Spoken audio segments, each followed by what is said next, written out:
ধন্যবাদ সকল প্রাণপ্রিয় আমাদের কলেজের টুকরার ভাইয়েরা ও আমার সকল ফেসবুকের ভাই ও বোনেরা, আমার ও মা ও সকল খালা খালুরা, সকলের কাছে আমার আন্তরিক শুভেচ্ছা ও অভিনন্দন। আমি বহুদিন যাবৎ আমি আপনাদের ভিডিওতে এবং লাইভে আসতে পারি নাই, নিজের ব্যক্তিগত ব্যাপারে এবং ব্যক্তিগত কাজের কারণে।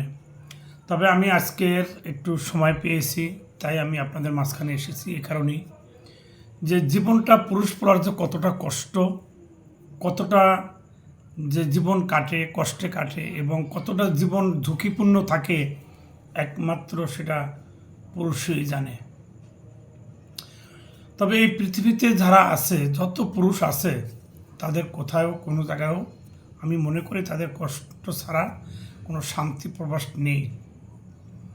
মার কাছে যাও, বাবার কাছে যাও, ভাইয়ের কাছে যাও, ছেলের কাছে যাও, স্ত্রীর কাছে যাও, যার কাছেই যাও না কেন, শুধু একমাত্র কষ্টই প্রভাব করতে হয়।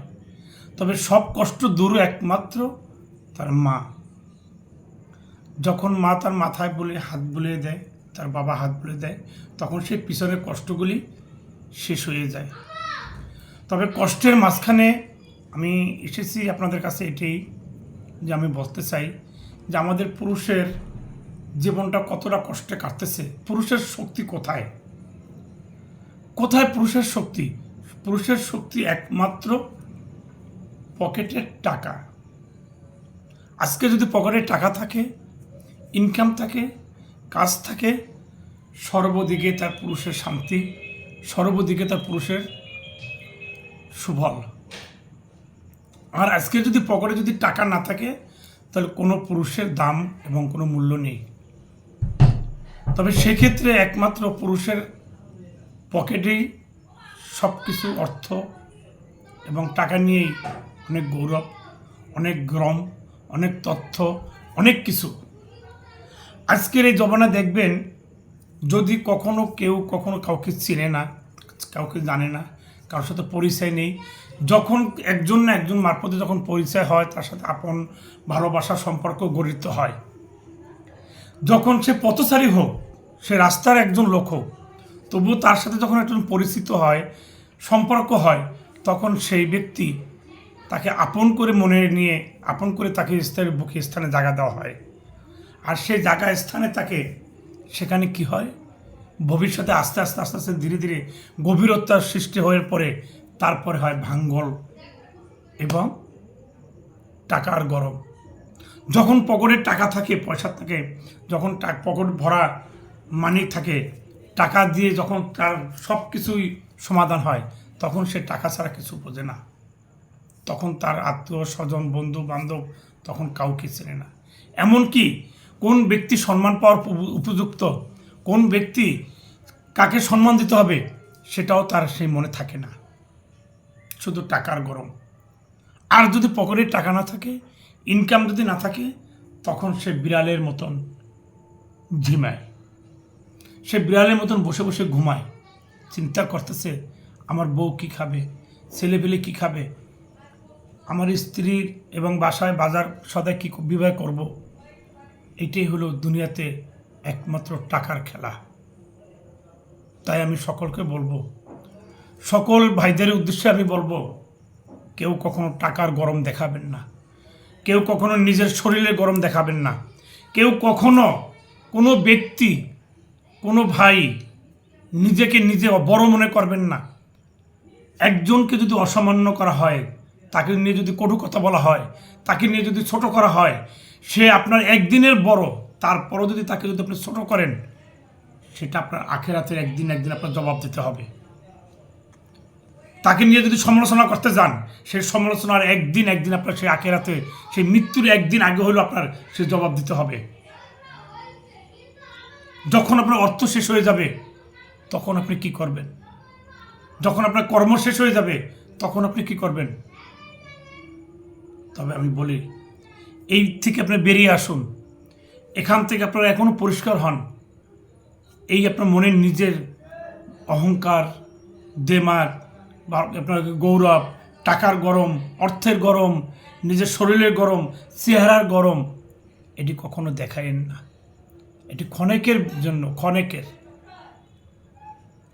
আমরা সবাই 2 চাকার বাহন চালাই, একটা বাইকের উপর থাকি, কখন কোন দুর্ঘটনা ঘটে যায় কেউ কখন বলতে পারে না, কখন কার মৃত্যু আসে কেউ কখনো বলতে পারেন না। তবে আমি বলি, কেউ কখনো কারো অভিশাপ নিয়ে মৃত্যু হবেন না। আপনাকে যদি ওই ব্যক্তি ক্ষমা না করে, আল্লাহ পাক আপনাকে কোনোদিনও ক্ষমা করবে না। ওই ব্যক্তির যাকে আপনি কষ্ট দিয়ে, আঘাত দিয়ে, আপনি যাকে নিয়ে আপনি কটু কথা, তাকে নিয়ে আপনি সমালোচনা করবেন, এই সমালোচনা একদিন আপনারই ভোগ করতে হবে, একদিন আপনারই আসতে হবে। তখন সেদিন এই সমালোচনা আপনাকে নিয়েই আবার করবে। আপনি আজকে শরীরে গরম দেখাবেন, এই গরম একদিন আপনাকেই দেখাবে। কখনো আপনি পাবেন না, সার পাবেন না। আল্লাহ পাক ছেড়ে দেয়, কিন্তু ছাইরা কখনো দেয় না। আপনাকে ছেড়ে দেবে, কখনো ছাইরা দেবে না। তাই আমি সকলকে বলবো, আপনারা এই ভিতর থেকে বেরিয়ে আসুন, আপনার মনের কটুর থেকে বেরিয়ে আসুন, মানুষের সমালোচনা থেকে বেরিয়ে আসুন, মানুষের কটু কথা থেকে বেরিয়ে আসুন। একজন সমালোচনা নিয়ে আপনি সমালোচনা করবেন, আপনাকে সেটা আল্লাহ পাক দুনিয়াতে আপনাকে পাঠায় না সমালোচনা করার জন্য। আপনাকে দুনিয়াতে, আপনিও তার বান্দা, সেও আপনার বান্দা। আপনি তার সমালোচনা করবেন, আপনার সমালোচনা পিছনে আপনি লিখে রাখছে, আপনার সমালোচনা হবে। আপনি একজনকে অপমান করবেন, আপনার অপমানের জন্য একজন দাঁড়িয়ে আছে, সে আপনাকে অপমান করবে। আর কেউ না করলে আপনার আল্লাহর কাছে আপনি অপমান হবেন। এটা কখনো আপনি ক্ষমা পাবেন না। যখন আপনি নিজের গৌরব দেখাবেন, একজনকে সম্মান দেওয়ার যখন চেষ্টা করতে পারবেন না, একজনকে সম্মান যখন দিতে পারবেন না, তখন সেই ব্যক্তি আস্তে আস্তে আস্তে আস্তে তার নিজের ধ্বংসের পথে যেতে হবে। আপনার অহংকারের শেষ হয়ে যাবে, আপনার সেই ধ্বংসের পথে যেতে হবে। এটা বাস্তব কথা। আপনি কখনো একজনকে কষ্ট দিয়ে, একজনকে আঘাত দিয়ে, একজনকে সমালোচনা করে সুখী হতে পারবেন না, জীবনও পারবেন না। সেই সমালোচনার জন্য আপনিই দায়ী থাকবেন, আর সেটার জন্য আপনি কিয়ামতের মাঠে আপনাকে দায়ী করবে। তাই আমি সকলকে বলে রাখি, আপনারা সকল এখান থেকে বেরিয়ে আসুন। এখান থেকে বেরিয়ে আপনারা সকলে সুস্থ হোক, ভালোভাবে কাজ করেন, মনোযোগভাবে কাজ করেন, সবার সাথে ভাই ভাই হিসাবে চলেন। আজকে মরবেন, কালকে 2 দিন। আপনাকে মরে যাবেন, আপনি আজকে মরে যাবেন, আপনাকে 4 জন কাঁধে করে আপনাকে নিয়ে যাবে, আপনাকে মাটিতে যখন রেখে আসবে, আর আপনাকে চিনবে না, ওখানেই শেষ। কিন্তু তার অভিশাপটা আপনি অবশ্যই কিন্তু নিয়ে যাবেন। তাই এটা মনে করে আল্লাহর কাছে সেই আপনি যে বান্দা যদি হয়ে থাকেন, আল্লাহর পাক যদি আপনি যদি হয়ে থাকেন, একটা মানুষের কষ্ট দেওয়া, আঘাত দেওয়া, আপনি সারা জীবনের তরে আপনি আঘাত পাওয়া, কথাটা মনে রাখবেন। অনেক কষ্টে মনে কথাগুলো বলেছি, অনেক দুঃখে কথাগুলো বলেছি। আর এই কথাগুলোই যে আমাকে নিয়েও যে সমালোচনা করেছেন অনেকে, অনেক কথা অনেকে বলেন, এই সমালোচনার বিচার একদিন আপনাদেরকে আল্লাহ পাক দিতে হবে, আল্লাহর দুয়ারে আপনাদের একদিন দাঁড়াইতে হবে। আমি মিথ্যা অপবাদ আমি সহ্য করে যাব, কারো কখনো প্রতিবাদ করব না, কাউরে কখনো আমি প্রতিবাদের যাত্রায় আমি নেব না। আমার প্রতিবাদ করার একমাত্র মালিক ওই উপরওয়ালা, যে আমাকে দুনিয়াতে পাঠিয়েছে, যে সৃষ্টি করেছে, সেই আমার একমাত্র মালিক, সেই বিচারের মালিক। আমি তার কাছেই বিচার দিয়ে রাখছি যে আমার সমালোচনা তার যেন ভিতরে রাখে, আমার গীবাত গাওয়া তার যা কোনো সে পরিস্থিতি যেন ঘটে, আমাকে ছোট করা সে যেন নিজে অপমান হয়, আমাকে যে কটু কথা বলা সে যেন নিজে কটু কথা শোনে। এটা আমি তার কাছেই বিচার দেওয়া।